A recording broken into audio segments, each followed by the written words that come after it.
wanted to do a video today on my Ryobi vacuum. A few people have asked some questions, wanted to see a video on it, so I'm going to go ahead and do that. But in comparison, I've also had a comment that asked about my vehicle because they thought the one in the driveway in one of the videos was mine. It's not. So here's I'll show you a little overview of the vehicle. I'm going to be using it in the vehicle, so I figured I could kind of put it into the same video. So here's a short clip of that.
Alright, so here's an overview of the vacuum. I have two 4 amp hours. Normally I grab two. This one's almost, it's almost full. It's missing one bar. And then the one that's in it is completely full right now. The reason I use two is typically if I'm going to do a really thorough clean on my vehicle or something, it's going to take me 2 batteries. Another thing about this vacuum is you do want to make sure that its filter's cleaned out. In the video you guys will see that it has a little problem sucking up some smaller leaves and some smaller debris. Typically it doesn't, and actually right after there was still a few left on the floor, so I went ahead and dumped this and cleaned it out, and it sucked them right up just fine. So it was just the filter kind of got a little clogged up. And that's with any of these, shop vac or however you want to say, a wet dry vac kind of style vacuums. But some features on this that I really do like. It keeps everything on board. So you got back here, you got your pointed one so you can get into crevices, and then your larger one so you can do larger areas. And you have your extender poles right here. This tends to sit up in here pretty nice, right in here. My favorite thing about this, I don't know if people typically have an issue with this, but I know I do. And every time you move these things around, it's very difficult on most of them. Well, this one's got this nice handle on the top, so that helps. It's also got these nice spots on the side if you want, to pick it up from the sides. Now, typically, since this is all the lid, if you did this on another one, you would end up it would end up pulling it off, and you'd end up dropping the whole entire bottom. Well, I found that these latches are really nice on this one. There's 4 of them. So, on your normal one, there's 2. There's a big one on both sides. Well, if one comes undone, you're donezo. This one, you got 4. So 2 on both sides. That really keeps it from doing that. It spins pretty easy.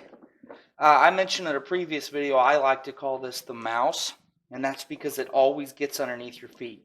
So, it's not like it has brakes. So if you go pulling this thing on a flat ground and you stop pulling it, it tends to continue to roll, and it gets up under your feet, and that gets kind of annoying. But, overall, I really have no complaints about this vacuum.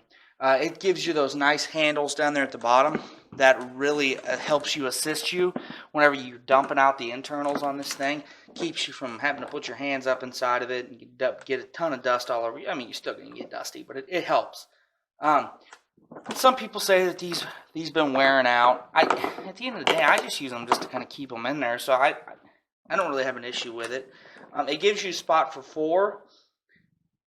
From my understanding, Ryobi never came out with any more, so I think that's just kind of what you got. But you'll see, it's average size. I'll stand behind it just to kind of give you an idea. You know, it's not super big, but it's not super small either. Compared to other brands, I would say it's fairly small. Is it as powerful as your plug-in ones? No, it's not. Does it do the job? Absolutely. I think it does it just fine. Do I miss the performance sometimes? Sometimes, depending on what I'm doing, but mostly this just stays inside of my shop, and I just suck up sawdust and everything with it, so it does really good for that. I know sawdust tends to be pretty hard on vacuums and stuff. I have not found that with this one. It seems to do pretty good, and I use it fairly frequently, so that's just from my experience. Alright guys, so there's the overview on the Ryobi vacuum. I know they have a few other ones. I can't give you my opinion on those. I haven't used them, but I can give you mine on this one, and it gets an A+ with me. It's one of my more favorite Ryobi tools because I use it so much. So thank you guys for coming and watching today. If you have any questions, leave it in the comments. Thanks.